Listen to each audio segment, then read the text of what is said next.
네, 귀한 자리 초청해 주셔서 대단히 감사합니다.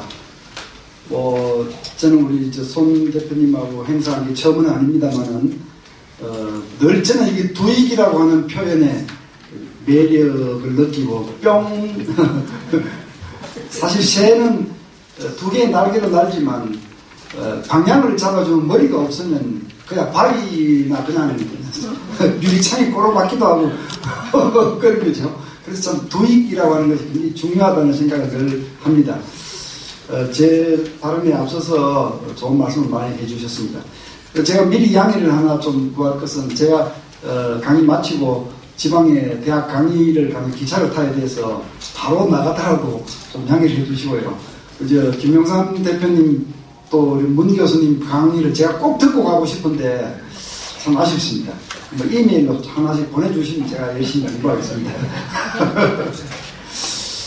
예, 오늘 제가 드릴 말씀은 동맹, 한국의 미래, 북핵 이런 건데요. 한 60분 얘기를 하고 또 질문을 또 좀 받고 또 한 10분 더 하고 이렇게 한 70분 생각하고 강의를 시작해보겠습니다.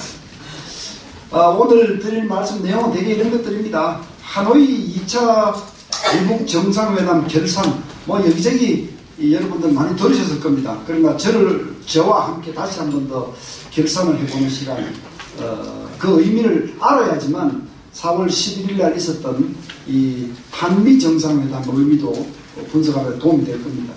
자, 그 다음에 두 번째는 지금 말씀드린 한미 정상회담. 이거 번개팅이죠. 번개팅으로 열렸던 정상회담입니다. 이것 안에 내용을 한번 살펴보는 시간을 갖고, 그리고는 살짝 눈을 더 크게 뜨고, 그럼 지금 대한민국은 어디에 와 있느냐, 지금 우리가 어떤 상황에서 이런 일들이 벌어지고 있느냐, 풍전등화의 대한민국, 한국군 붕괴, 동맹 붕괴, 기로에 선 대한민국, 이런 순서로 오늘 말씀을 드려볼까 합니다. 자, 먼저 2차 정상회담 하노이 회담 결산부터 한번 해보시겠습니다. 이 장면만, 이 페이지만 보시면 그냥 한눈에 다 정리가 되어 있습니다. 북핵 폐기 의도가 없더라는 거, 이거 우리 확인했고요. 북한의 대남 전략이 불변이더라, 이거 확인했고요. 세 번째, 대북 제재, 이거 상당히 효과 있더라, 이거 확인했고요. 네 번째는 두 개의 미국을 확인했습니다. 미국이 두 개구나. 여러분 좀 생소하실 수 있습니다. 그러나 저는 이 부분에 대해서 굉장히 비중을 싣고 말씀드리려고 합니다. 그 다음에 마지막으로는 이런 식으로 잘못 나가면 미국이 한국을 포기할 수도 있겠구나. 이 5가지가 적어도 제가 발견한 하노이 회담의 진실이었습니다. 제가 첫 번째부터 조금 부연 설명을 드리면요. 이 조선반도 비핵화의 망령이라고 했죠. 사실 이거 제가 1990년대부터 신문 칼럼을 통해서 이 문제를 제기했습니다. 북한에서 조선반도 비핵화라고 하는 말은 자기들이 가지고 있는 핵을 포기하겠다는 얘기가 아닙니다. 김일성이 살아있을 때 한국에 와 있는 미국의 전술핵을 철수해라, 그 얘기하기 위해서 이렇게 얘기를 했고, 그 아들 김정일 시대에 와서는 그때는 미국 전술핵이 빠져나갔습니다. 그런데도 미국이 한국에 제공하고 있는 핵우산, 그리고 뻑하면 미국의 B-52 이런 거 날아오잖아요. 소위 핵무기를 사용할 수 있는 전략자산, 이런 것들, 미국이 핵을 통해서 한반도에 영향력을 끼치고 있는 것들을 다 걷어내라. 그게 조선반도 비핵화입니다. 그게. 그리고 김정은 시대에 와서는 이게 선대의 유언이다. 그래서 말이죠.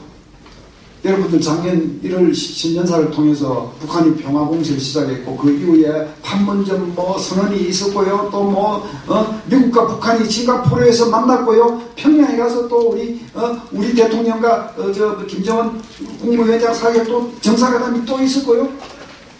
이런 일들을 거치면서 공동성명 낭구를 한번 보십시오. 거기에 보면 한결같이 사용된 용어가 한반도 비핵화입니다. 이거는 북한말로 조선반도 비핵화입니다. 그래서 저희 같은 전문가들이 계속 외쳤죠. 지금 핵심은 북한 비핵화다. 또는 북핵 폐기. 왜 이 표현을 쓰지 않느냐. 이 표현을 쓰지 않으면 이것은 당하는 것이다 라는 얘기가 수도 없이 했어요. 수도 없이. 근데 우리 국민들 잘 몰라요. 잘 몰라요. 정말. 한번 그 문서들 다 찾아보십시오. 어느 구석에도 북한 비핵화라고 하는 단어는 없습니다. 이번에도 마찬가지였습니다. 이번에도. 이 2차 미국 하노이 회담 때도 절대로 조선반도 비핵화라고 하는 의미의 한반도 비핵화 얘기만 있지 절대로 북한 비핵화 얘기는 없습니다. 이 망령이 다시 되살아났다. 그러니까 아직은 북한이 핵을 폐기할 생각을 하지 않고 있다라고 하는 것이 하나의 밝혀진 진실입니다. 두 번째, 북한 대남 전략 불변. 이거는요, 한국전쟁 이후부터 지금까지 많은 사람들이 알고 있는 사실입니다. 북한이 제일 원하는 게 뭘까요? 대남 전략에서 궁극적으로 원하는 목표는 적화 통일 아니겠습니까? 원하는 거 아닙니까? 그런데 그 적화 통일로 가기 위해서 가장 우선적으로 해결돼야 될 최대 과제는 한미 동맹 해체입니다. 연세 드신 분들, 6.25 사변을 겪어보신 분들은 다 인정하실 겁니다. 북한이 한 달 만에, 전쟁하고 한 달 만에 낙동강까지 내려와서 그냥 김일성이 그냥 신이 나서 수안부까지 내려와서, 8월 15일까지 부산 함락하고 주체 통일 완성하라고 명령하고 난리가 났잖아요. 근데 못 넘어갔잖아요. 낙동강 전선 못 넘었잖아요.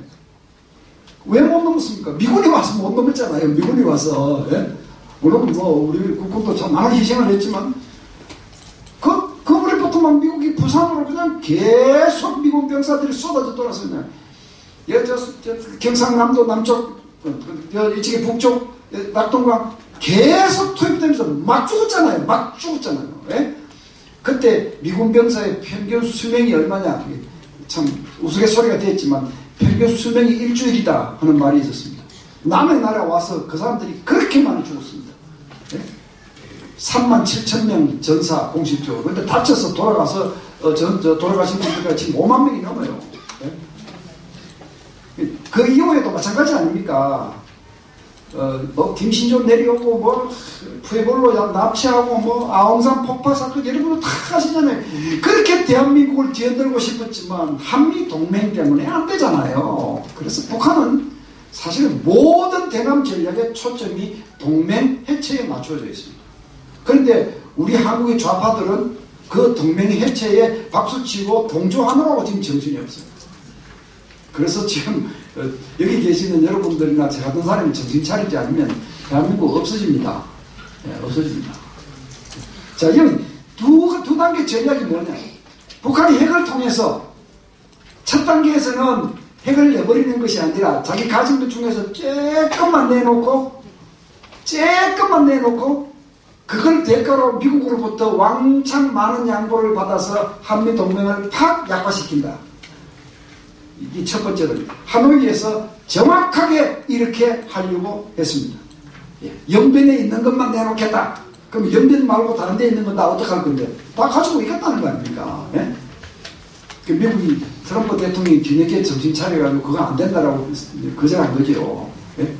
두 번째 단계 뭐냐? 두 번째 단계는 또 한 번 더 자기가 가지고 있는 핵능력을 지렛대로 삼아서 한미 동맹 자체를 없애는 것과 협상을 해서 성사시키게. 사실 이 두 단계거든요. 이게 눈에 뻔히 보이는데 어떤 사람들 눈에는 안 보이는 모양이에요, 이게. 네. 세 번째는 대북 제재 진실. 북한한테 막, 그러니까 유엔 제재가 막 들어가니까 북한이 제대로 잘 버틸 걸 했는데 실상 굉장히 고통스러웠다. 이게 이제 밝혀진 거죠. 네 번째, 두 개의 미국.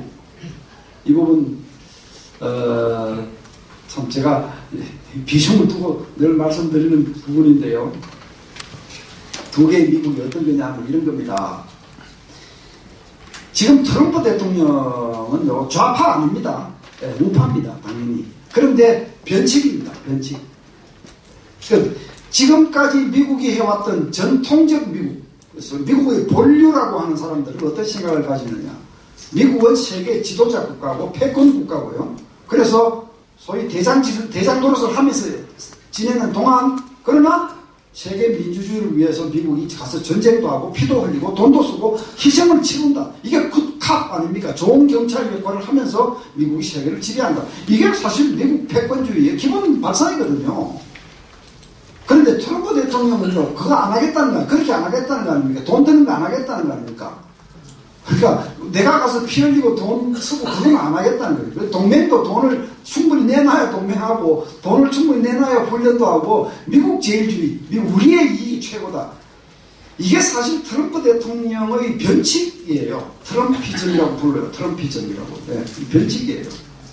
근데 좌파는 아니에요.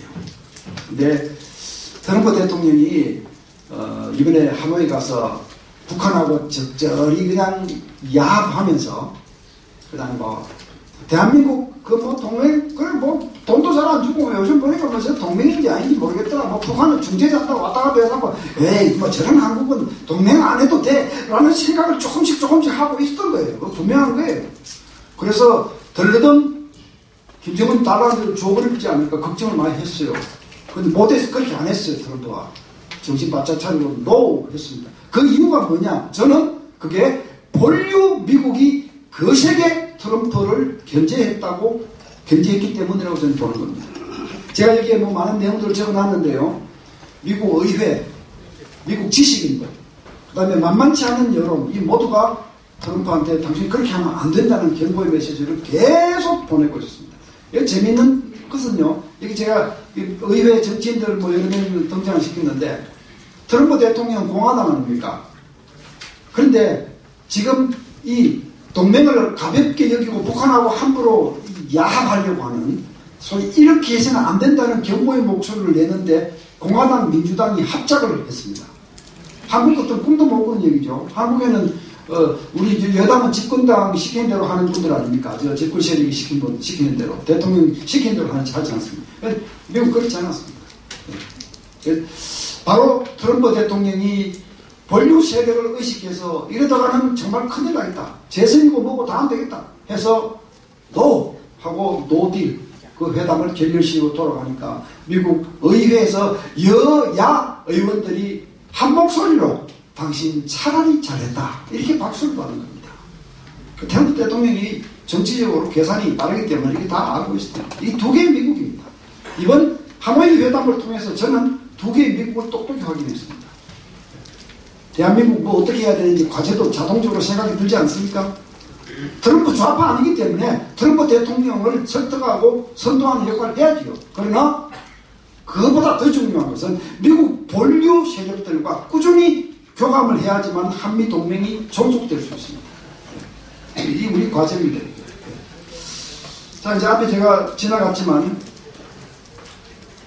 대북 제재 한마디만 제가 할게요. 여기에서 그 회담이 결렬되고 나서 그날 밤에 최선희하고 이용호가 뭐라고 했습니까? 기자회견 열고, 아니 우리는 대북 제재를 다 해제해달라고 그러지 않았다.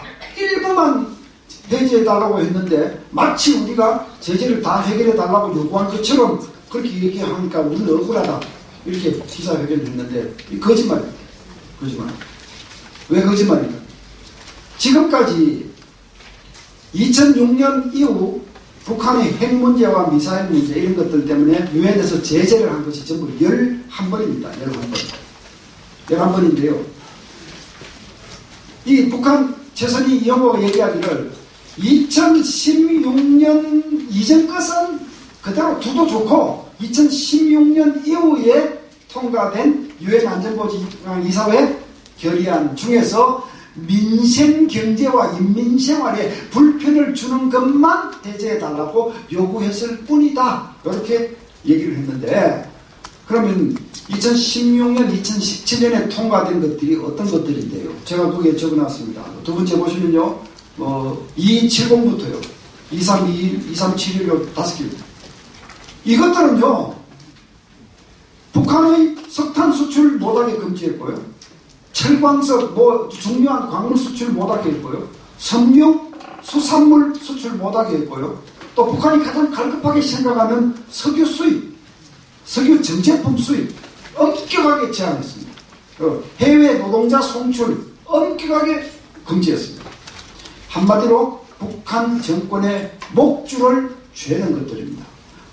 당연히 북한 주민, 북한 경제에 불편이 초래되죠.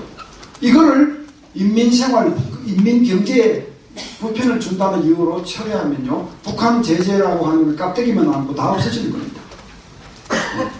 예, 정말 이 사람들은 협상의 달인이에요. 협상의 달인이에요.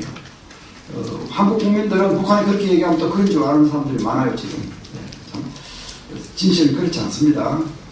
자, 그 다음에, 이제 제가 하노이 회담 진실에 대해서 몇 가지 말씀을 드렸는데, 맨 앞에 중에서 이런 거 있잖아요. 미국이 두 개의 미국이 있구나라고 하는 게 우리 한국 좌파한테는 굉장히 불편한 진실입니다. 트럼프하고만 잘 짝짝꿍해서, 트럼프하고만 뭘 어떻게 해서, 북한 달라는 대로 줘버리고 그냥 박수치고 쇼하고 이렇게 한번 해보고 싶었는데, 미국에는 거대한 본류 세력이 버티고 있어요. 이게 우리 좌파들한테 굉장히 불편한 진실입니다. 그리고 트럼프 같은 사람이 변칙으로 동맹을 가볍게 여기고 이 부분에 대해서는 이거 이대로 가면 안 되겠구나. 이거 우파들한테 불편한 진실입니다. 예. 이게 다 우리 좌파든 우파든 진실은 진실이기 때문에 제대로 알고 넘어가셔야 됩니다. 자, 이제 하노이 얘기는 뭐 시간이 없어서 그 정도 하고요. 하노이 이후에 그럼 상황이 어떻게 된 거냐. 하노이 이후 지금까지도 맞습니다. 해당이 됩니다. 이게 북한, 남한, 미국 이 세 나라가 다 기로에 있었습니다. 지금 기로에 있습니다. 북한 핵 문제에 관한 삼거리에 있습니다. 지금 북한이 어떤 삼거리에 섰느냐 하면요, 북한이요. 자, 하노이에서 평양 영변에 있는 핵시설만 조금 포기하겠다고 하면 미국이 그냥 뭘 탁 줄 줄 알았는데 안 됐단 말입니다. 그러면 김정은은 어떻게 해야 합니까? 세 가지 선택 중에 하나를 택해야 합니다. 강공, 굴복, 현상유지 셋 중 하나입니다. 강공은 뭡니까? 강공은 그냥 반발하는 거죠. 핵실험 제기하고 미사일 다시 쏘고 하는 거. 간단치 않습니다.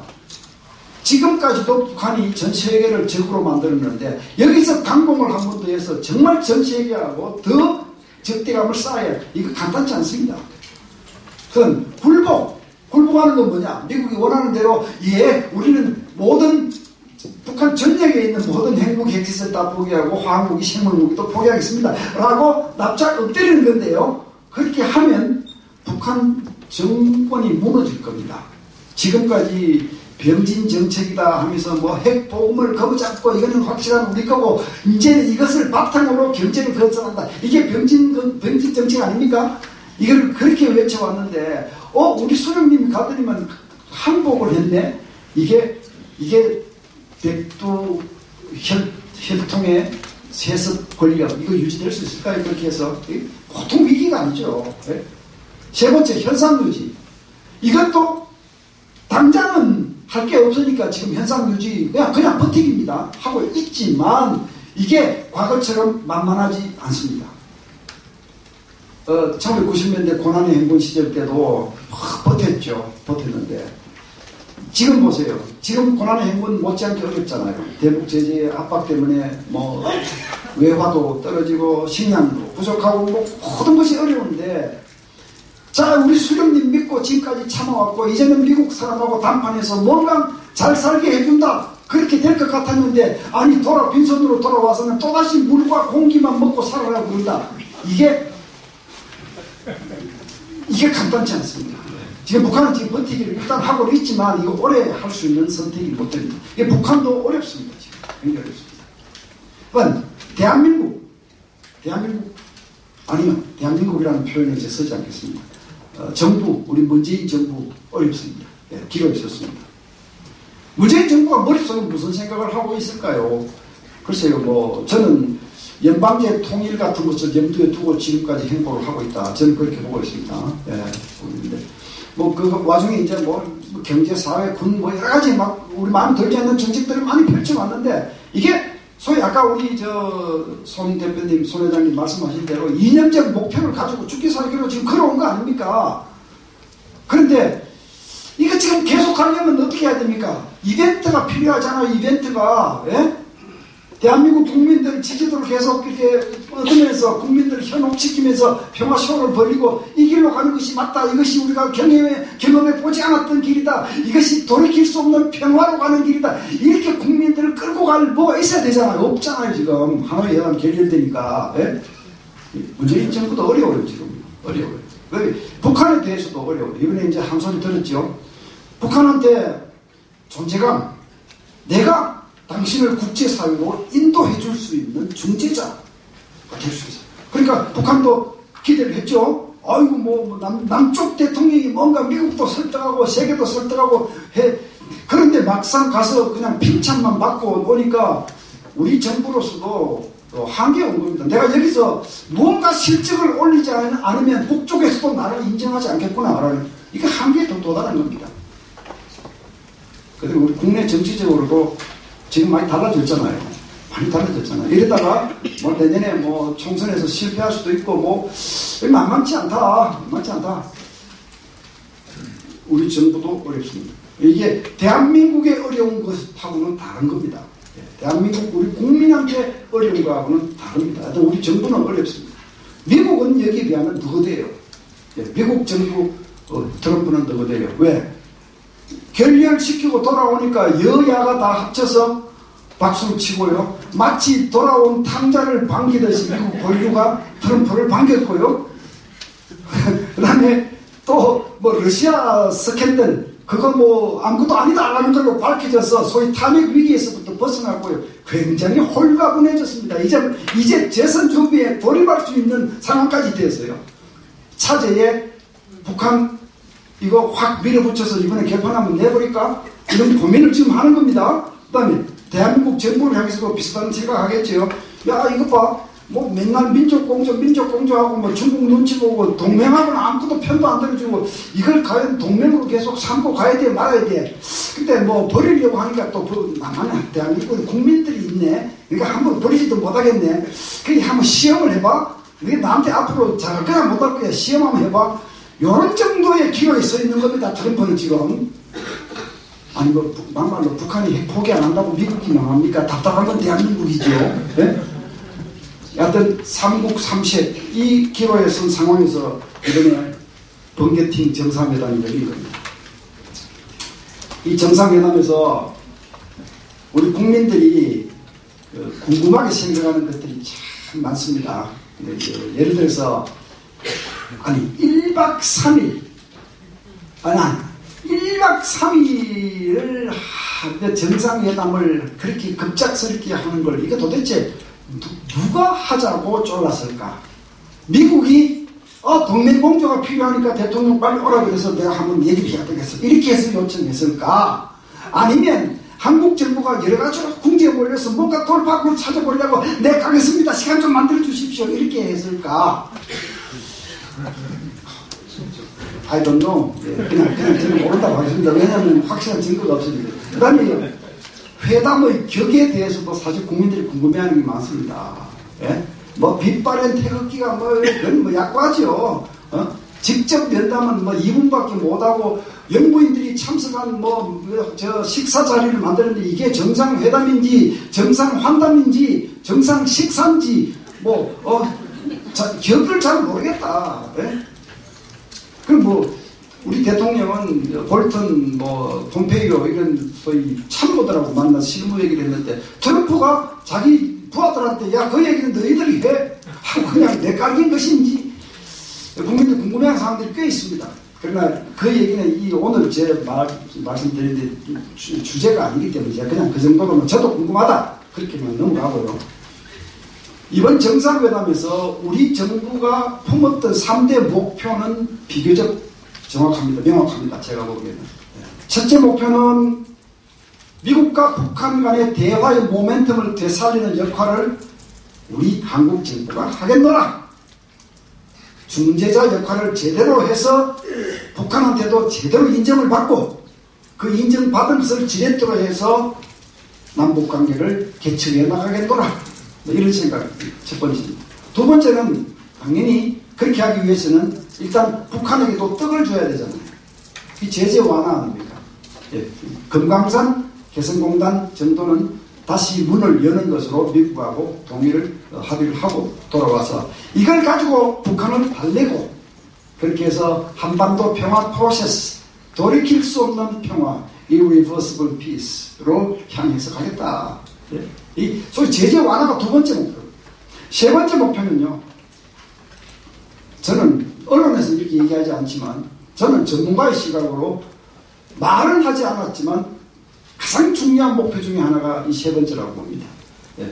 김정은 서울 답방 여건을 조성해서 그게 되면 한판 크게 거창하게 하겠다. 그렇게 하면 지지도 확 올라가고요. 지금까지 세상을 그대로 끌고 갈 수도 있겠다. 이 세 가지 목표를 가지고 갔을 것이다. 저는 여기에 대해서는 굉장히 확신한다라고 말씀드릴 수 있습니다. 근데 참 세 번째 이 목표 이런 부분과 관련해서는 대한민국 국민들이 참 반성해야 될 대목이 참 많습니다. 저는 요즘 그 지지율 나오는 걸 이렇게 보면서 깜짝 놀랐는데요. 제가 이걸 세 단계 충격, 제가 세 번 겪기합니다. 이거 보고 아니 지금 경제 이렇게 하고 대한민국 군대 다 망가뜨리고 뭐 우리 안보태세 약화시키고 외교는 계속 가서 망신당하기도 하고 뭐 저자식하고 이렇게 하는데 아직도 지지하는 국민이 47%다. 그러면 이건 여론조사기관인가 여론조작기관인가 그거 잘 모르겠다. 어쨌든 뭐 그분들이 맞다고 치고 아니 그런데도 우리 국민의 절반 가까이에 지지한다. 이거 저한테는 충격이에요. 경기할 만해요. 두 번째 경기는 뭔지 아십니까? 두 번째 경기는요. 국민들이 이렇게 정책을 나쁘게 하고 이렇게 지지율이 높아지는데도요. 정치권 사람들은요. 여전히 내년에 빼지다는 것밖에 몰라요. 소위 이 대안이 없는 상태에서 보수 정당이라고 이런 사람들 다 마찬가지예요. 뭐 무슨 자 무슨 당 바 무슨 당 있는데 온통 머리는 우리가 걱정하는 대한민국의 미래 장래 이게 아니고 내년에 어떻게 해서 세력을 다시 거머잡느냐 여기에만 그냥 이게 그냥 대한민국의 평온한 가운데서 보수와 진보가 경쟁해서 정권을 이렇게 대물림하는 이런 상황 같으면 제가 같은 사람이 여기 오지도 않았습니다. 저는 뭐 집에 가서 손잡고 있죠. 네? 뭐 나이도 그만큼 됐고요. 저도 여러분 보시긴 제가 한 50대 초반으로 보이시는지 모르겠는데 연세를 해서 뭐 그런 거고요. 네. 제가 내년에 칠순입니다. 칠순. 네. 정말 그런데 세 번째 또 경계하는 게 또 있어요. 그렇게 해서 뭐 기성정치인 물러가라 뭐 나만한 사람들 다 물러가라 너희들 꼴 보기 싫다 맨날 했던 거 그렇게 외치는 젊은 애들이 그렇게 철이 없을 수가 있어요? 정말 경계하겠어요. 네? 도대체 누굴 믿어야 되는지 모르겠어요. 어쨌든 우리가 이거밖에 되지 않으니까 이런 목표들이 있는 거예요. 한편 김정은이 서울 와서 잘하면 분위기 확 잡고 갈 수 있다는 생각입니다. 그런데 결과는 어떻게 되느냐? 약간의 성과는 있었습니다. 성과는 뭐냐면 제가 여기 적어놨습니다만은 북한하고 대화의 문은 계속 열어놔야 한다. 또 뭐 탑다운 방식 대화는 계속 필요하다. 뭐 트럼프도 남북 간의 정상회담 하는 것을 반대하지는 않는다. 왜? 그 말 그렇게 했잖아요. 정상회담 얘기하니까 그거 하게 되면 나한테 결국 알려주세요 그랬잖아요. 이게 반대한다는 소리는 아니에요. 근데 이런 성과가 있었지만 이 성과는요. 제가 앞에서 열거한 세 가지 근본 목표하고는 완전히 거리가 있는 지역적인 것들이에요. 근본적으로 이 세 개는 다 안 됐습니다. 중재 이거 하지 말라고 했잖아요. 미 의회에서 뭐라고 했습니까? 문 대통령이 미국과 방문해 있는 동안에도 미 의회에서는 연일 나온 얘기가 뭡니까? 대한민국이 동맹국이냐 중재자냐 분명히 해라. 네?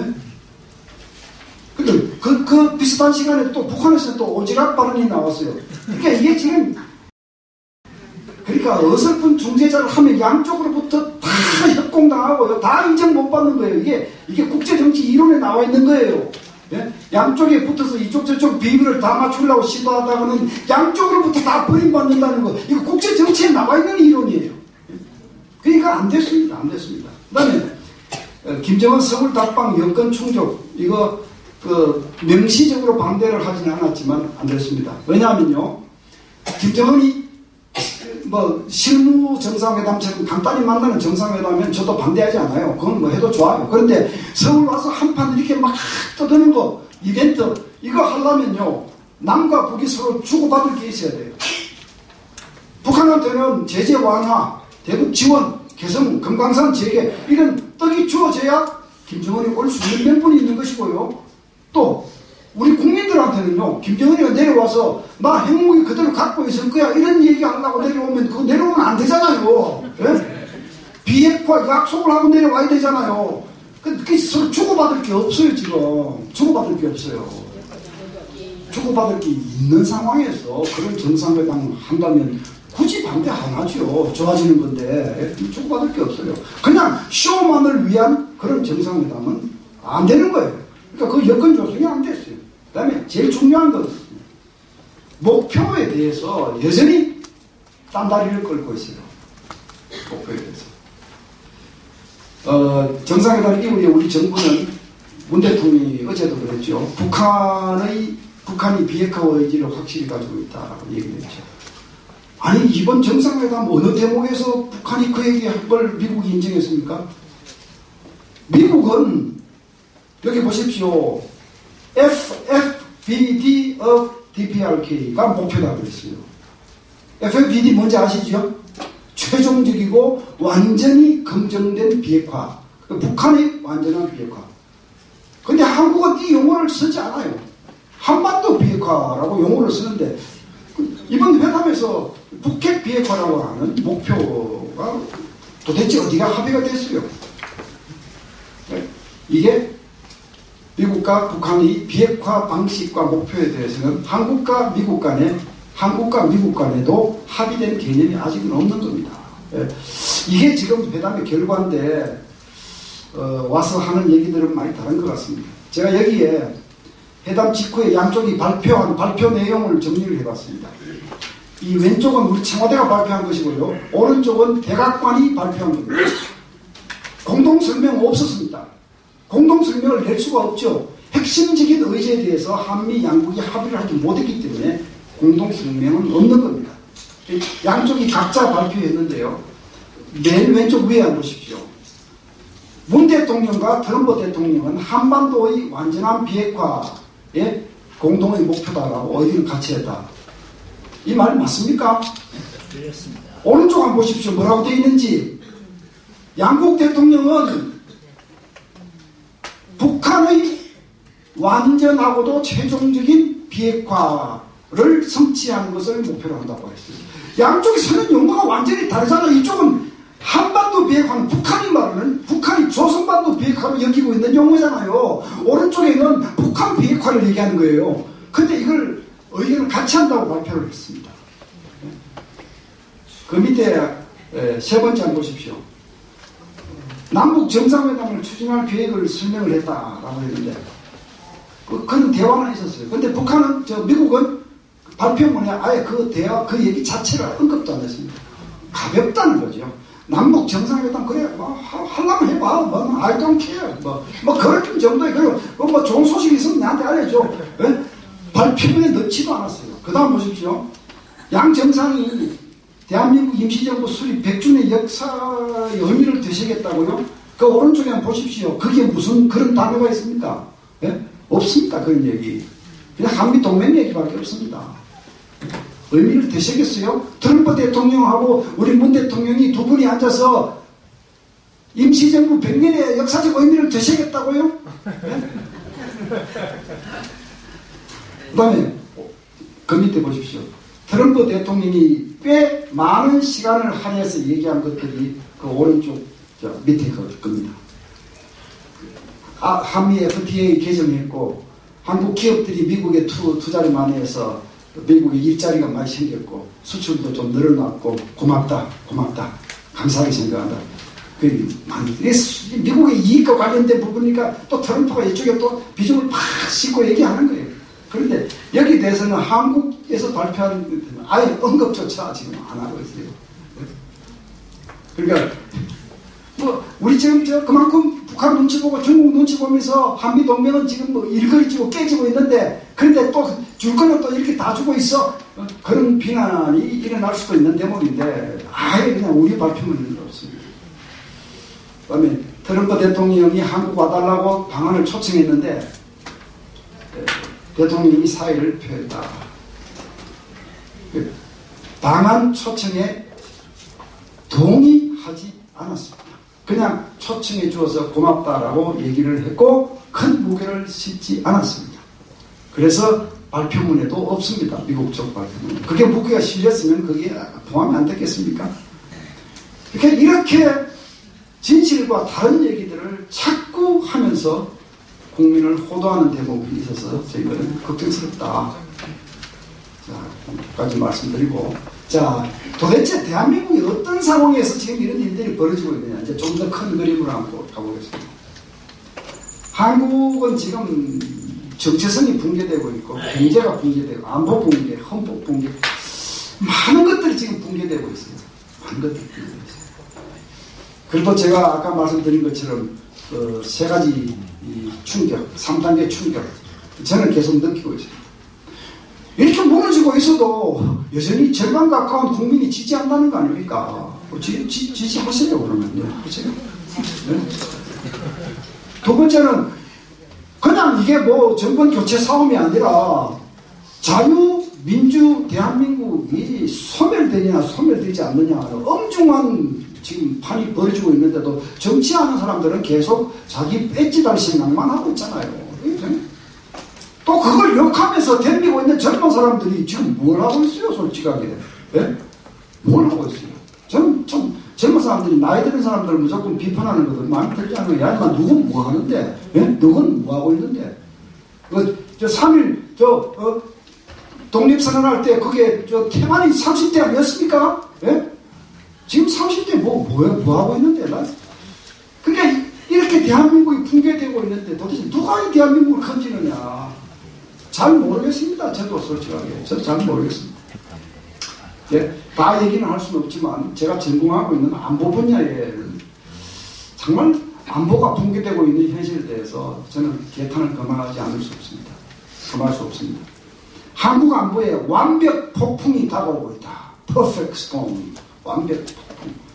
이게 뭐 열대성, 뭐 저기압, 뭐 따뜻한 바다, 뭐 이런저런 요인들이 우연하게도 그냥 한꺼번에 다 합체가 되면 그게 어마어마한 괴력을 발휘하는 폭풍이 된다는 게 이게 완벽 폭풍 이론인데요.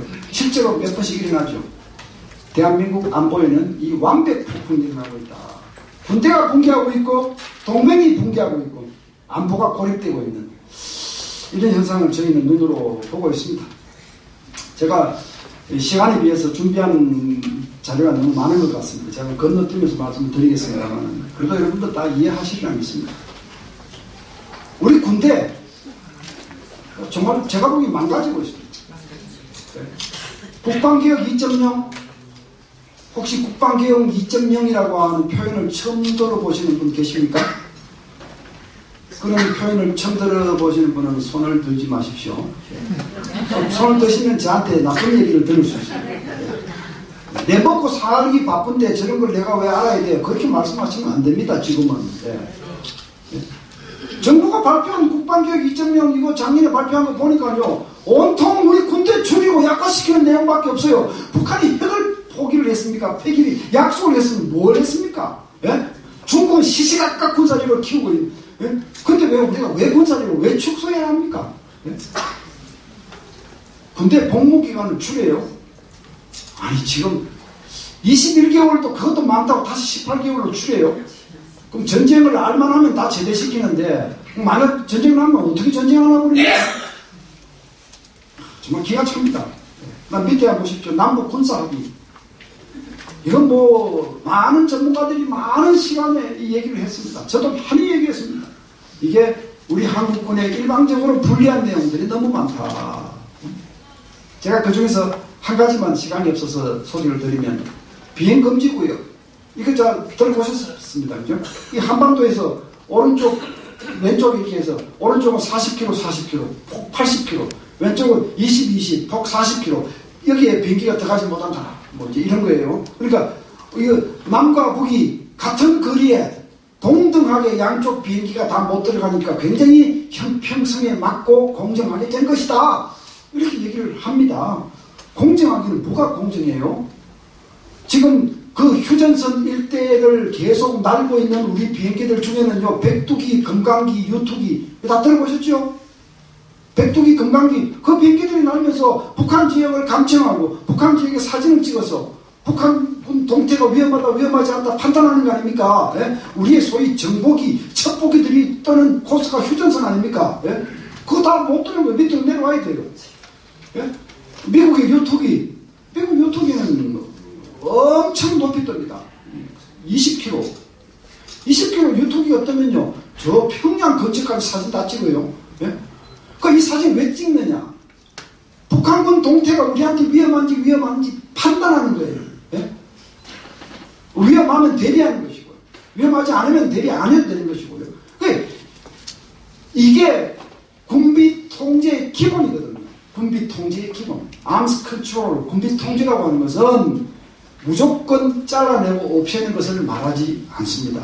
군비 통제라고 하는 것은 상방 간의 군사력을 투명하게 만들어서 서로 주어서 서로가 오해를 하지 않아서 충돌을 하지 않게 하는 것.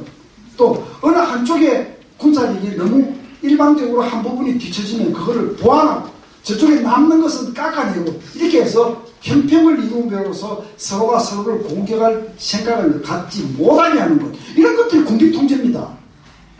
그런데 이 지금 비행금지 구역에서 우리가 그거 이제 앞으로 못하게 되고 밑으로 내려와야 되는데 북한도 그러면 안 하잖아. 이렇게 얘기를 하잖아요. 북한은 정보기가 없습니다. 북한은 그런 비행기를 운용하지 않습니다. 없습니다. 왜? 필요 없잖아요.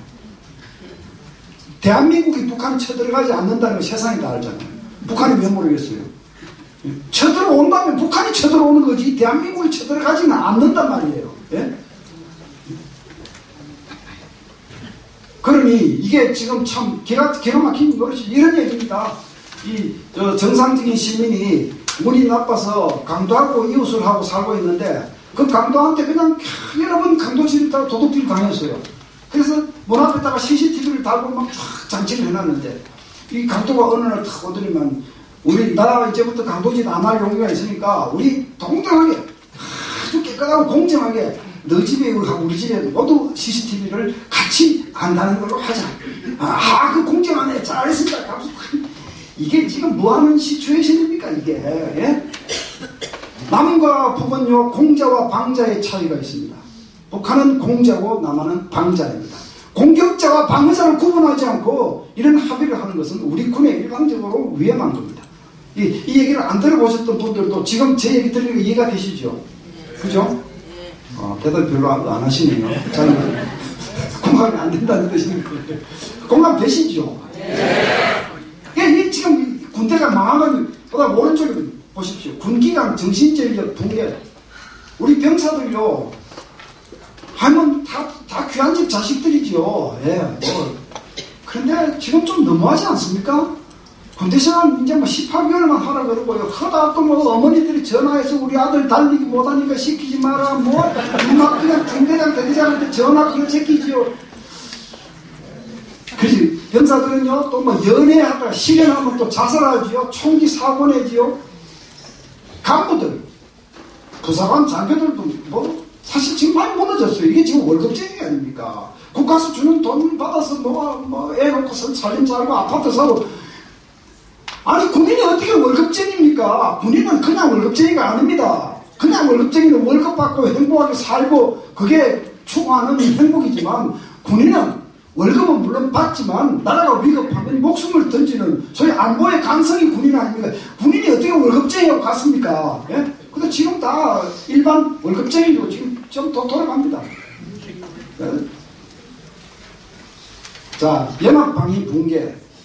한국군과 미군이 연합훈련을 계속하면서 유사상태, 북한이 나쁜 짓을 하면 연합으로 막아내겠다. 이거 지금까지 매년 해왔잖아요. 해병대 같은 경우는 상륙훈련을 1년에 20차례씩 해왔잖아요. 네?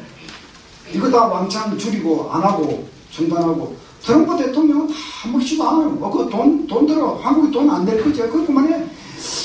야, 이것도 참 보통 문제 아니에요, 사실은.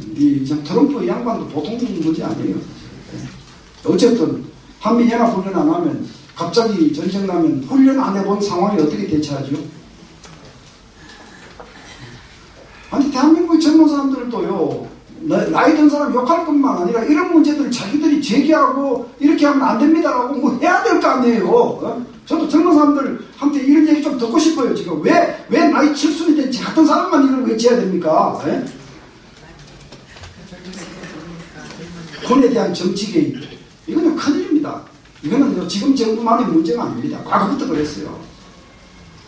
아니, 군인을 승진시키고 장군을 만들고 하는 것은 그 사람이 얼마만큼 전쟁을 잘하고 충성심이 뛰어나고 전투를 해서 이길 수 있는 역량이 있고 용기가 있고 이런 걸 보고 키워야 돼요. 그런데 무슨 놈의 대한민국 군대는 이게 뭐 이번에는 뭐 경상도 몇 명이니까 전라도 몇 명, 고등학교 뭐 부산고등학교 몇 명이니까 뭐 무슨 뭐 어디 몇 명 이렇게 막 안배를 하고 자빠지고요. 이게 그 다음에 또 음주운전 한번 해다 걸리면요 그거 감정돼서 또 진급 못해요. 아니 술 먹고 실수 한번 하고 음주운전하고 또 술 먹다가 상관한테 한번 기어타서 상관한테 그냥 큰 소리 한번 친다고 해서 장군 안 되고 진급 안 돼야 돼요? 그런 기준으로 하면요 대한민국 전쟁에서 이기는 군대 못 만듭니다. 여러분 그 유명한 트라팔가르 해진 아시죠? 넬슨, 예? 영국의 넬슨 제독이 그 전투를 승리를 이끌어서 나폴레옹의 영국 침공을 막아냈잖아요. 그 넬슨이라는 사람은요 웃기는 사람이었어요. 눈도 하나 없고요. 여자관계 복잡하고요.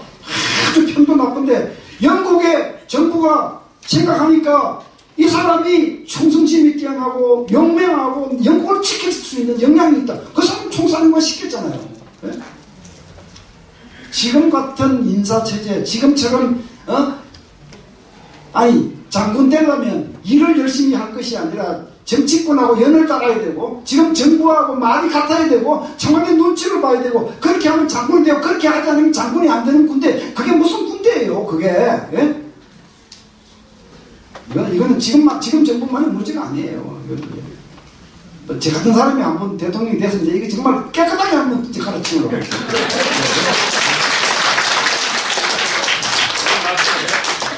It's too late. 이순신 장군 같은 분이요. 지금 같은 우리 대한민국의 군 제도, 정치가 막 군에 개입하는 이런 제도 안에서 아마 군대 생활을 했으면 막 대위 정도에서 잘리지 않았거든요. 네. 지금 우리 군대가 이렇게 되고 있고요. 제가 북한 통치 체제를 여기 보여드릴 이유가요. 우리 군대 지금 기무사 사실상 해체해서 해체 수준의 개편했잖아요. 그죠? 국정원의 대공 기능 다 사실 무력화됐잖아요. 국정원장이 남북 대화 협력에 전면에 나서 있잖아요. 북한이 그렇게 합니까? 북한 그렇게 안 하잖아요. 안전보위성이 지금 대화에 나옵니까? 안 나오잖아요. 북한 여기 보세요. 검은 색깔 한번 보십시오. 검은 색깔 조직 중에서 감시 사찰 처벌하는 기구들이 저렇게 첩첩이 있습니다. 첩첩이. 군대에는 보위사령부가 있고요. 또 수령을 지키는 호위사령부가 있고요. 또 군안에 총정치국이 있고요. 그 위에 바깥에는 국가안전보위부, 국가안전보위성이 있고요. 또 그 위에는 노동당 조직지도부가 있고요. 층층이 사상을 검증하고 감찰하고 조사하고 감시하고 대한민국은 대공 기능을 다 무력화시켜놓고 이게 어떻게 강한 군대를 가자는 겁니까? 이게 동맹, 예, 동맹도 무너지고 있어요. 제가 벌써 한 6, 7분밖에 안 남은 것 같은데 한미 동맹이 무너지는 요인은 세 가지입니다. 북한이 동맹을 잘 흔들었어요. 한미 동맹을 흔들려고 우리 민족끼리 핵 문제, 핵 가지고 미국 시애틀 때린다 그러고 하니까 미국 국민들이 그러면 우리가 대한민국 지키려고 그러다가 북한한테 핵무기 맞을 수도 있겠네. 이런 의문들이 들게 만들고 잘 했습니다. 북한 입장에서. 동맹이 북한 요인에 의해서 흔들린 부분이 있고요. 그 다음에 트럼프 요인. 아까 말씀드렸죠. 동맹이고 뭐고 돈 안 되는 그들 치워라 하던 소위 얄팍한 천박한 트럼피즘. 이게 동맹을 흔든 측면이 있고요. 그다음에 세 번째로 제일 중요한 거는 우리 정부가 이게 무슨 동맹공조보다 민족공조를 앞세우고 미국과 협력하기보다는 중국의 눈치를 더 보는 이런 자세를 견지하는데 어떤 미국 국민이 대한민국을 위해서 피를 흘리려고 그러겠습니까? 이런 요인으로 한미동맹도 지금 크게 흔들리고 있습니다. 이런 와중에 우리 정부는 또 전작권을 조기에 전환하겠다라고 해서 추진하고 있습니다. 전작권 얘기는 시간이 많이 필요해서 제가 여기 한 가지만 말씀드리겠습니다. 전시작전 통제권이라고 하는 것은요, 한마디로 전쟁이 일어나면, 전쟁이 발생하면 한국군과 미군이 단일 지휘 체제 아래에서 한 군대가 돼서 싸우게 해 놓은 체제입니다. 근데 운동권은 이걸 가지고 대한민국은 군사 주권이 없다. 군사 주권은 미국에 맡겨놨다. 이런 과장된 얘기를 하는데, 전쟁이 일어나지 않으면 당연히 우리 군대는 우리가 통치합니다. 우리가 관할합니다. 전쟁이 일어났을 때만 그렇다는 겁니다. 그게 전시작전 통제권입니다. 그런데 전쟁이 일어나면 우리 군대는 우리 마음대로 못하겠네. 그렇습니다. 우리 마음대로 못합니다. 그럼 어떻게 하는데? 한미연합사 보십시오. 한미연합사 체제로 합니다. 거기에 대장은 사령관은 미군, 부사령관은 한국군, 그 밑에 부하들은 한국군, 미군 참모들이 동수로 쫙 짜여 있습니다. 그 밑에 미군과 한국군이 한 덩어리가 돼서 싸우면 지휘권을 한미연합사를 통해서 단일 지휘체제를 유지하지만 주도는 미군이 한다. 왜? 사령관이 미군이니까. 이게 지금 전시체제입니다. 근데 이걸 놓고 그냥 없는 얘기를 업무를 다 하죠. 아니, 뭐, 전쟁 나면 우리 군대 우리 마음대로 못하는 게 그게 주권 국가냐, 뭐, 그러니까 북한이 우리 보고 괴뢰라고 그러지 않느냐? 오한 일을 다. 예, 좋습니다. 다 맞는 얘기라고 칩시다. 제가 질문 드리는 게 이거예요. 여러분이 한번 답해 보십시오, 상식적으로. 저도 그 좌파들이 얘기하는 국가 자존심, 걔들 못지않게 저도 국가 자존심을 내세우는 사람입니다. 예, 저도. 그런데 제 논리 질문 여러분은 다 보십시오. 전쟁 났을 때 한 덩어리로 싸우게 되어 있는 체제하고 전작권을 전환하면 이제 따로따로 싸우는 겁니다. 따로따로 싸우는. 그 체제하고 어느 쪽이 북한이 보기에 전쟁을 일으키기가 쉽겠어요. 어느 쪽입니까? 따로따로 아닙니까? 그러면 이게 국가 자존심보다 이게 더 중요하지 않습니까? 북한이 전쟁을 일으킬 수 없는 것이 이게 더 유리하다면 그걸 해야죠. 자존심은 두 번째 문제지요. 예? 또 하나 질문 있습니다. 어느 쪽이 전쟁이 일어났을 때 미국이 진짜 정원 군대를 보내줄 가능성이 높습니까? 답해보시면 어느 쪽입니까? 같이 있을 때 아닙니까? 마지막 질문. 어느 쪽이 실제로 전쟁이 일어났을 때 싸워서 이길 가능성이 어느 쪽이 높겠습니까? 이게 지금 자존심 얘기를 가지고요. 자존심보다 더 중요한 국가 운명 문제를 가리려고 해서는 안 돼요. 좌파들이 그 짓을 잘하는데 제가 그 좌파들 못지않게 저도 국가 자존심 내세우는 사람입니다. 네, 그러나 국가 생존은 그보다 좀 더 중요합니다. 네, 이런 문제도 제대로 짚고 가야 되는데 이제 마지막 부분만 얘기를 하고 한 5분 얘기하고 제가 질문 받겠습니다. 저는 지금 문재인 정부가 반시장적인 경제정책 펼치고 세금을 만들어내는 기업을 만드는 것이 아니라 세금을 펑펑 쓰는 세금 아르바이트 직업을 늘리고 이거 이렇게 가면 대한민국 경제가 침몰한다는 것은 경제학을 전공하지 않은 사람도 다 아는데 왜 이렇게 할까? 우리 군대, 북한이 아직 핵을 포기하지도 않았는데 왜 우리 군대를 먼저 서둘러서 이렇게 약화시킬까? 이런저런 질문들은 자꾸 손절해보다가 이 사람들이 뭔가 목표하는 바가 있다. 그것이 연방제 통일이 아니겠느냐. 연방제 통일과 연합에 대해서 아직도 개념을 정리하지 못하고 계시는 분들이 이 자리에 계시다면 약간은 부끄럽다고 생각을 하시고 오늘 저를 통해서 확실하게 개념 정리를 하시기 바랍니다.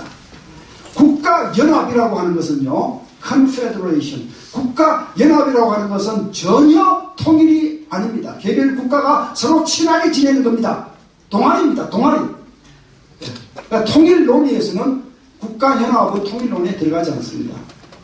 지금 아세안 10개국, 그 뭐 말레이시아, 베트남 뭐 이런 나라도 다 독립국가잖아요. 다 개별국. 그런데 아세안이라고 하는 국가연합 속에서 더 친하게 지내는 거죠. 영국 연방 마찬가지입니다. 이거 연방이라고 하는 표현을 처음에 번역한 사람이 잘못해서 그 용어가 지금 굳어진 겁니다. 아닙니다. 영영 호주, 캐나다, 영국, 뉴질랜드 다 주권국가입니다. 다 개별국가입니다. 연합입니다. 그게 그러니까 남과 북이 연합을 한다는 것은 좀 더 가까이 지낼 수 있는 여건이 된다. 말이나 그건 답니다. 연방이 되면 통일국가입니다. 연방은 한 나라입니다. 한 나라. 이 연방은요, 정치, 체제, 군사, 외교 다 같습니다. 통일되어 있어야 합니다. 다른 것은 먹고 사는 문제와 관련해서 지방 정부들에게 좀 더 많은 권한을 위임하고 있습니다. 이게 연방입니다. 연방국가는요, 많습니다. 러시아, 미국도 연방국가고요, 조그마한 스위스도 연방국가입니다. 독일도 연방이고요.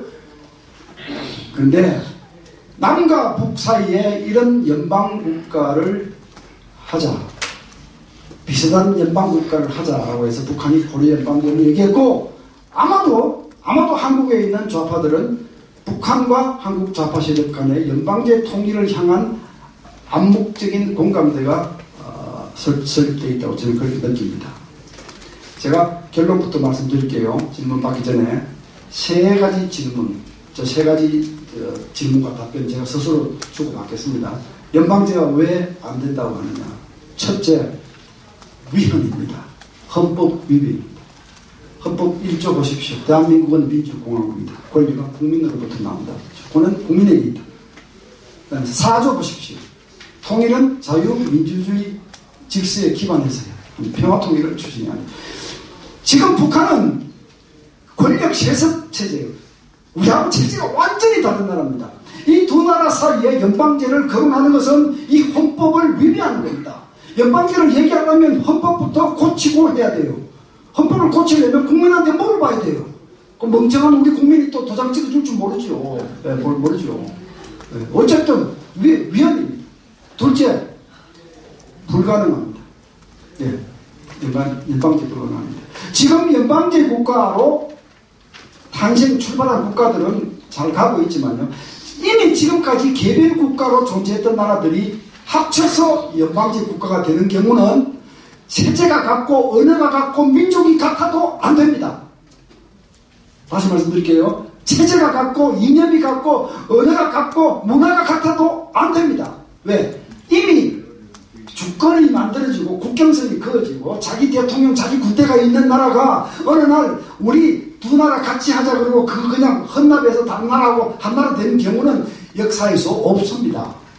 그런 사례는 없습니다. 만약 그게 쉬운 것들면 캐나다하고 미국은 같이 영어 쓰고 둘 다 양놈들인데 왜 안 해요? 통일하지. 호주와 뉴질랜드는 왜 안 해요? 독일과 오스트리아는 왜 안 해요? 그렇게 간단하게 되는 게 아닙니다. 연방제라는 게. 이 아랍, 리비아, 이집트, 시리아 이런 나라들이 과거 연방제 시도를 했었는데 그 나라들이요 강력한 공통 목표를 가지고 있었어요. 소위 이 중동의 이슬람권의 이 서방 세력을 물리치고 범아랍 강력한 이슬람을 건설하겠다. 이 강력한 공통 목표를 가지고 있었지만 다 깨졌어요. 왜? 주도권 싸움, 기존에 자기 나라가 있었는데 그냥 없어지고 나니까 내가 손해본다 싶으니까 또 갈등이 있나 안 되는 거예요. 그런데 남과 북은 전쟁을 했고 수백만이 죽었고 수많은 간첩을 보냈고 수많은 무력 충돌을 했고 수많은 도발을 했고 그런데 연방제가 된다고요? 꿈깨야 됩니다. 꿈깨야 됩니다.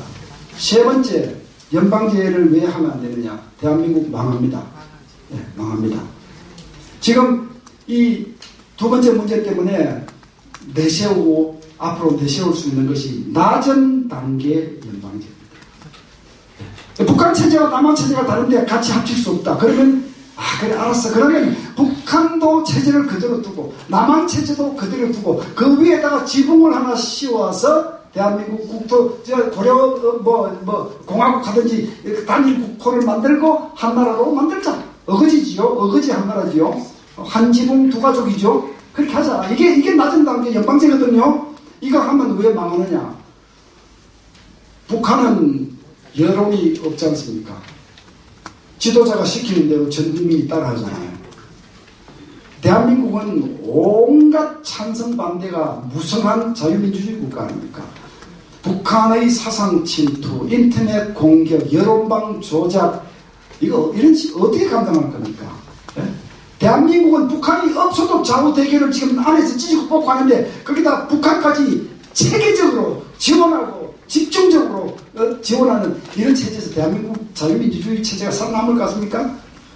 여러분들이 모시고 있는 하나님의 세상이 그대로 열려 있을 것 같습니까? 망하는 겁니다. 연방제는 절대로 허용해서는 안 되는 제도입니다.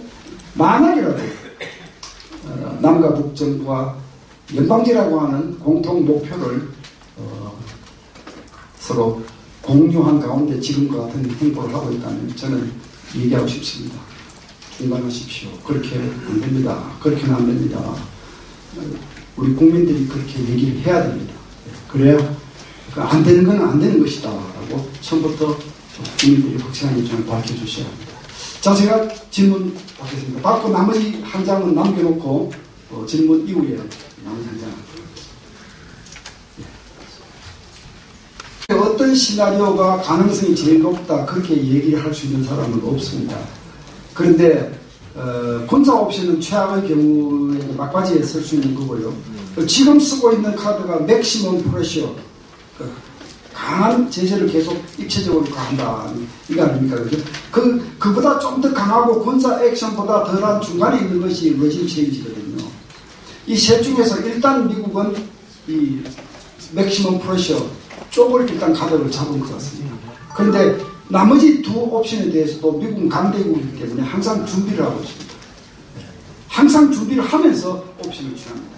그러니까 나머지 두 옵션도 갈지 안 갈지는 잘 모르겠는데 일단 저희가 보기에는 트럼프 대통령은 맥시멈 프레셔를 통해서 김정은을 어쩌면 굴복시킬 수 있을 것 같다 이런 생각을 하고 있는 것 같습니다.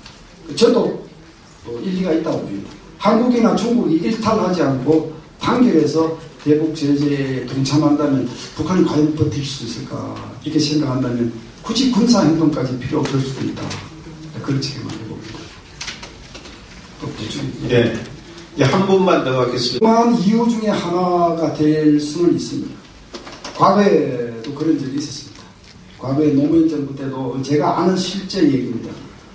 그 당시에 실제로 한국군을 책임졌던 분에게 제가 직접 들은 얘기인데 한국군 미군이 같이 연합작전을 하면요 이제 컴퓨터상에서 시뮬레이션을 일단 하잖아요. 그죠? 그래서 A 시나리오, B 시나리오로 이제 가는데 이제 가는 선이 이제 이쪽에서는 A 선택 이렇게 쭉 정해지는데 아무런 통보도 없이 딱 임박해서 시나리오를 바꿔서 다른 전쟁 게임 시나리오로 가자고 하죠. 그래서 물었답니다. 왜 이렇게 통보하지 않고 갑자기 가느냐 하니까 통보했으면 북한이 알려줬을 거 아니냐. 참. 지금은 그때보다 더 이런 부분의 문제가 더 좀 심각하다고 보겠죠. 그러나 주된 이유라고 볼 수는 없습니다. 주된 이유는 우리 정부와 트럼프 행정부, 북한의 요구가 삼박자가 딱 맞아 떨어졌죠. 북한은 한미연합훈련 안 하고 한미동맹을 약화시키기를 원하니까 당연히 중단하라 그런 것이고 또 우리 정부는 연합훈련 중단하더라도 남북한이 짝짝꿍 돼서 평화쇼를 벌일 수 있다면 얼마나 좋겠느냐 해서 오히려 트럼프를 설득하는 입장에서 이게 참 과거에 없던 일이죠. 또 트럼프는 그거 뭐 돈도 들고 그 필요 없다. 그런데 돈 많이 낼래? 안 그러려면 그 관둬도 돼. 트럼프하고 이 삼박자가 맞아서 지금 이렇게 중단된 것이 이 현 상황이다. 지금 말씀하신 건 틀리지는 않지만 작은 이유일 것이다. 그렇게 생각합니다. 자, 제가 이제 한 2, 3분 하겠습니다. 베트남이 그렇게 오랫동안 전쟁을 하고요. 미군이 지쳐서 1973년에 손들고 나갔잖아요. 나가면서 평화협정을 맺고 갔잖아요. 그 평화협정에는요, 월맹, 북베트남, 남베트남, 남베트남 안에 있던 베트콩, 미국 이렇게 4개 당사자가 서명을 했고, 유엔 안전보장 이사회에 미국 아닌 나머지 4개 상임 이사국이 서명을 했고, 또 중립 감시한다는 4개 나라가 또 초청이 돼서 도합 12개 나라가 서명을 했습니다. 그러니까 이건 반드시 지켜야 한다. 보정을 그렇게 많이 세운 겁니다. 보정을. 근데 평화협정은요,核심을 품은 당사자가 있을 때는 절대로 지켜지지 않습니다. 지켜지지 않을 뿐 아니라 그 상대국의 안보 마인드를 흐트러뜨리고 방심하게 만들어서 패망하게 만드는 지옥문을 여는 것이 평화협정입니다. 그게 역사입니다. 예. 베트남이 그렇게 해서 평화협정을 맺고 전쟁을 중단하고 미국이 떠나면서 베트남에게 많은 무기를 주고 많은 돈을 주고 많은 전쟁 장비를 주고 거기다 동맹조약까지 맺었습니다. 미국과 남베트남이 입장 다시 쟤들이 쳐들어오면 내가 다시 공군 해군을 동원해서 박살을 내줄 것이다. 설명하고 약속하고 다 했습니다. 그런데 그러고 나서 남베트남은 2년 동안 완전히 날라리가 됐잖아요. 날라리. 차고 나면 반정부 데모, 차고 나면 분신자살, 종교 지도자들 뭐 나오서 떠들고 남베트남 정부 안에 간첩들이 수두룩 빡빡했고요. 예? 군대 안에 정부 안에 간첩들이 천지삐가리였고요. 그럼 북베트남이 그거 안 먹어요? 그 2년 만에 이거 먹으면 먹겠다 싶으니까 다시 남침했잖아요. 예? 근데 남베트남이요, 미국이 하도 무기를 많이 주고 해서 돈도 많고 물자도 많고 군대 숫자도 많았는데 그건 무슨 소용이었습니까? 비행기가 뜨지를 못했는데요. 조종사들이 다 도망가가지고 비행기가 못 떴는데. 예? 오른쪽 이게 끝에 사진 보십시오. 저게 남베트남 군인들이 북베트남이 남침한다고 그러니까요, 군복, 군화, 철모, 소총 전부 다 수복하게 벗어놓고 팬티 바람으로 도주해서 그 사진입니다. 저게. 예? 그 다음에 여기 오른쪽 탱크, 저게 무슨 탱크인지 아십니까? 월맹군이 남침 개시한 지 56일 만에 사이공 시내에 들어와서 사이공을 함락시키고 남베트남을 패망시키는 저 탱크가 미국이 만든 미제 패턴 탱크입니다. 미국이 남베트남에 준 무기들을 다 버리고 내니까 월맹군이 그 무기를 취득해서 그거 가지고 지금 사이공 시내를 진주하고 돌아오는 겁니다. 지금 여러분, 영혼이 떠난 군대는 군대가 아닙니다. 숫자 아무 의미 없습니다. 1000억짜리 탱크, 1000억짜리 전투기 아무 소용이 없습니다. 우리 후배들, 우리 군대, 우리 국민들 마음 다잡고 영원히 떠나지 않도록 감싸지 않으면 대한민국은 패망할 수 있습니다. 네, 정말 이 날을 잊으시면 안 됩니다. 그래서 마지막으로 이 부분을 말씀드립니다. 물러가겠습니다. 네. 북한 민주주의와 그리고 안보